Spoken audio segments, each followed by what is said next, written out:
नमस्कार किसान भाइयों, जेडी न्यूज यूट्यूब चैनल में आपका स्वागत है। 1 लाख टन प्याज निर्यात की मंजूरी। मॉरिशस को होगा प्याज निर्यात, क्या प्याज के भाव में बनेगी तेजी? किसान भाइयों, महाराष्ट्र के प्याज एक्सपोर्ट को लेकर इस वक्त बड़ी खबर आ रही है।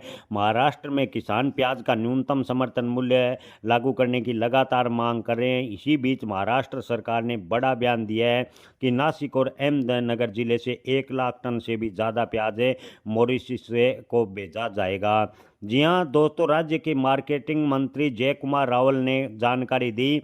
रावल ने कहा कि इस फैसले से निर्यात के लिए नए देशों की पहचान और की जाएगी। पारंपरिक बाजारों में बढ़ते मुकाबले का सामना भारतीय प्याज को करना पड़ रहा है।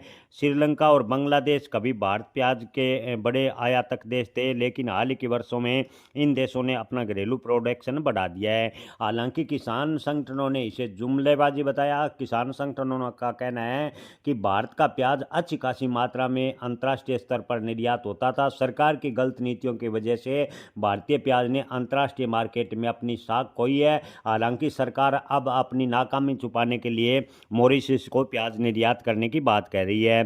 महाराष्ट्र सरकार के फैसले से किसान नाखुश है, वे इसे महज जुमलेबाजी बता रहे हैं। किसानों का कहना है कि जब सब कुछ बिगड़ा हुआ है तब सरकार अपना चेहरा बचाने के लिए ऐसे बयान दे रही है। सटाना के प्याज किसान नितिन बाग ने कहा कि मॉरिशस की आबादी भी इतनी नहीं है कि भारत के प्याज एक्सपोर्ट को उससे फ़ायदा हो सके। यानी मॉरिशस की आबादी के हिसाब से अगर प्याज निर्यात किया जाता है तो भी प्याज के भाव में बढ़ोतरी नहीं होगी। सरकार अपनी नाकामी छिपाने के लिए ऐसे बयान दे रही है।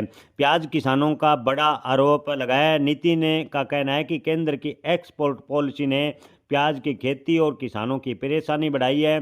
पहले अरब के देशों में अच्छी खासी मात्रा में प्याज निर्यात किया जाता था, लेकिन निर्यात बंदी ने सब कुछ तबाह कर दिया। हालत ये है कि नासिक में प्याज के भाव 600 से 700 रुपये प्रति क्विंटल पर हैं, जबकि एवरेज भाव की बात करें तो 800 रुपये प्रति क्विंटल के आसपास हैं। इसके अलावा प्याज किसानों ने कहा कि मॉरिशस को प्याज भेजने से प्याज के भाव में कोई बड़ा परिवर्तन होगा, इसकी संभावनाएं काफ़ी कम है। किसान भाइयों, आपको बता दें कि नासिक अस्टाना क्षेत्र प्याज का सबसे बड़ा बेल्ट है, जहां 70% से ज़्यादा प्याज की खेती होती है, लेकिन किसानों में लगातार आक्रोश देखने को मिला है। किसानों का कहना है कि मॉरिशस को 1 लाख टन प्याज अगर सरकार वास्तव में निर्यात करती है तो भी प्याज के भाव में सुधार होने वाला नहीं है। अगर जब तक सरकार प्याज निर्यात नीति को लेकर स्पष्ट पॉलिसी नहीं बनाएगी, प्याज पर भावांतर योजना या प्याज का न्यूनतम समर्थन मूल्य लागू नहीं करेगी, तब तक प्याज किसानों का भला होना मुश्किल है। किसान भाइयों, आप इस पर क्या राय रखते हैं? अपनी राय कमेंट में ज़रूर बताएं। जय किसान, धन्यवाद।